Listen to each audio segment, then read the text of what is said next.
Hello friends, knowledge के फंडा YouTube channel में आप सभी का बहुत बहुत स्वागत है। देखिए, इस समय मेरी स्क्रीन पर आप जैसे कि देख पा रहे हैं, जेईई एडवांस 2026 से रिलेटेड मैं आपको इन्फॉर्मेशन देने वाला हूं। यानी कि जो आईआईटी रुड़की है, उन्होंने जेईई एडवांस के लिए 2026 में जिसका एग्जाम होने वाला है, उससे संबंधित उन्होंने एलिजिबिलिटी क्राइटेरिया से कुछ मतलब निर्धारित किया है। तो आइए मैं आपको इस वीडियो के अंदर पूरी डिटेल बताता हूँ क्या क्या एलिजिबिलिटी क्राइटेरिया उन्होंने निर्धारित करे हैं। जो स्टूडेंट 2026 के अंदर 17 मई 2026 को जिनका एग्जाम होने वाला है, उनसे उनसे संबंधित है। ठीक है, और चलिए हम बताते हैं। फिलहाल मेरे इस टॉपिक से रिलेटेड नहीं है, परंतु मैंने सोचा इम्पोर्टेंट है स्टूडेंट्स के लिए, तो मैंने सोचा इसको क्यों ना वीडियो बनाई जाए। अगर आप चाहेंगे तो इसके ऊपर आगे भी वीडियो कंटिन्यू करूंगा। यदि कोई इंपॉर्टेंट चीज़ आपको नहीं समझ आती, कुछ पूछना, आपकी कोई क्वारीज हो, तो प्लीज़ मुझसे कमेंट सेक्शन में अपना कमेंट ड्रॉप कर सकते हैं। ठीक है, चलिए स्टार्ट करते हैं। फर्स्ट ऑफ ऑल आप देखेंगे कि परफॉर्मेंस, हाँ, इन जेई मेंस 2026 ये कैटेगरी वाइज कुछ आपको ये इस तरह कुछ है। ठीक है, और दूसरा आपका देखेंगे, यहाँ आप देख सकते हैं, और दूसरा आपका एज लिमिट। ठीक है, एज लिमिट से संबंधित है, ये देखिए आप देख सकते हैं। चलिए इन दोनों का मैं आपको एक ही बार में एक ही चीज के एक ही उसमें बताता हूँ। आप मेरी बातों को सिर्फ ध्यान से सुनिए, स्क्रीन को पढ़ते रहिए, आप मेरी बातों को भी थोड़ा ध्यान से सुनिए। ठीक है, देखिए, जिन स्टूडेंट का जो जन्म है यानी कि 1 अक्टूबर 2001 हो या उसके बाद हुआ है, जो या होना चाहिए। ठीक है, या अनुसूचित जाति, अनुसूचित जनजाति, जो एससी एसटी जो कैंडिडेट हैं, पीडब्ल्यू जो दिव्यांग जो कैंडिडेट्स होते हैं, उनको 5 वर्ष के एज रिलैक्सेशन मिला है। साथ ही साथ अर्थात उनका जन्म 1 अक्टूबर या 1996 91 यानी कि 1996 या उसके बाद हुआ होना चाहिए। ठीक है, इसके अतिरिक्त कोई भी अभ्यर्थी लगातार लगातार सुनिए, ये most important, mark my word. ठीक है, इसके अतिरिक्त कोई भी अभ्यर्थी लगातार यानी कि स्टूडेंट्स, जो कोई भी स्टूडेंट लगातार 2 वर्षों में केवल 2 ही बार जेईई एडवांस की परीक्षा दे सकता है। अर्थात पिछले प्रयास या इसी 2 वर्ष की अवधि के भीतर, यानी कि टाइम पीरियड इसी 2 वर्ष की अवधि यानी कि टाइम पीरियड के अंदर होना चाहिए।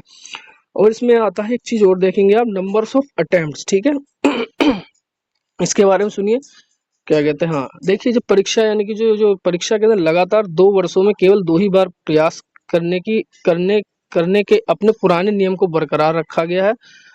इसका मतलब है कि छात्रों को अपनी 12वीं कक्षा और जेईई मेंस की समय सीमा के सावधानी पूर्वक तय करनी होगी। ठीक है, यानी कि वही चीज मैं आपको बता रहा हूँ, आप लगातार कंटिन्यू 1-2 साल में लगातार 2 ही बार इसको दे सकते हैं। ठीक है, और एक चीज और,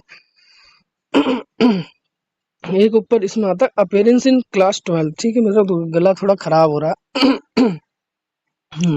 इसको आप देख सकते हैं, काफी लंबा है, इसमें शॉर्ट में आपको बताता हूँ। इसे पढ़ने की इतना रीड आउट करने की जरूरत है। मेन में इसकी जो मेन मोटिव क्या है, देखिए, उम्मीदवारों को 2025 या 26 में पहली बार कक्षा 12th में या उसके समकक्ष में भौतिक यानी कि फिजिक्स, केमिस्ट्री, जो मैथ होगी, इनमें अनिवार्य विषयों के साथ उपस्थित होना चाहिए। ये शर्त उम्मीदवारों के सबसे महत्वपूर्ण निर्धारों में से एक है। इंपॉर्टेंट बस ये है कि बस 12th में क्या फिजिक्स, केमिस्ट्री, मैथ, ये सारी चीजें होनी चाहिए। ठीक है, बस इंपॉर्टेंट आपके लिए। और लास्ट एक चीज जो मोस्ट इंपॉर्टेंट है, नीचे वाला, ये मैं आपको इसके बारे में थोड़ा बताता हूँ। इसे आप रीड आउट कर सकते हैं, काफी लंबा है, मैं सीधा सीधा शॉर्ट में आपको बताता हूँ। मैंने इसको ऑलरेडी शॉर्ट में बता रखा है। देखिए, यानी कि एक किसी भी स्टूडेंट्स को शैक्षणिक कार्यक्रम के तहत आईआईटी में भर्ती नहीं किया जाना चाहिए जो 2025 के यूएस बिजनेस रूल्स, यानी कि देख सकते हैं आप बिजनेस रूल्स के बारे में है, और सूचीबद्ध है। भले ही उम्मीदवार ने कार्यक्रम जारी रखा हो, यानी कि अतीत में यानी कुल मिला कहने का मतलब है, जिन स्टूडेंट्स को किसी भी आईआईटी में शामिल होने के बाद आईआईटी किसी भी कारण से प्रवेश रद्द कर दिया गया है, जेईई 2026 के लिए उपस्थिति के लिए पात्र नहीं होंगे।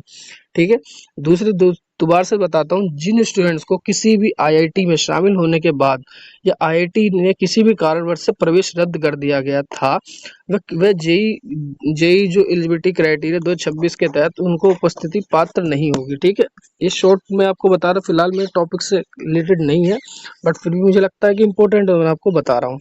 ठीक है, यदि आपको कुछ नहीं समझ आता तो मुझसे कमेंट सेक्शन में पूछ सकते हैं। Thank you for watching my video.